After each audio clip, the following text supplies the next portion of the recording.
Hello guys, welcome to HK Vlog. So நான் இன்றைக்கு எங்கே போய் கொண்டிருக்கேன்னு பார்த்தீங்கன்னா, ரொம்ப நாள் ஆசை காய்ஸ். இது என்னென்னு பார்த்தீங்கன்னா, இது ஈச்சப்பழம் சீசன் தானே. ஸோ அதனால் பச்சை ஈச்சப்பழம் தின்னு ரொம்ப நாள் ஆசை இருந்தது. ஸோ அதனால் நான் என்னோட ரூமுக்கு பக்கத்தில் ஒரு பள்ளி ஒன்று ஒரு ஈச்சப்பழ மரம் ஒன்று இருந்தது. ஒன்று இல்லை 2-3 ஈச்சப்பழ மரமே இருக்குது.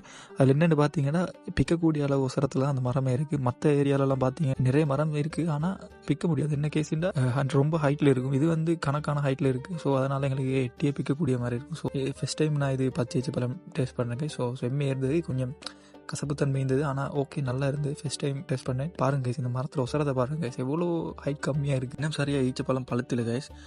என்னென்னு பார்த்தீங்கன்னா, இன்னும் அந்த முத்திர லெவலுக்கு கூட வந்து இல்லை, இன்னும் பிஞ்சா தண்ணிக்கு இருக்காய்.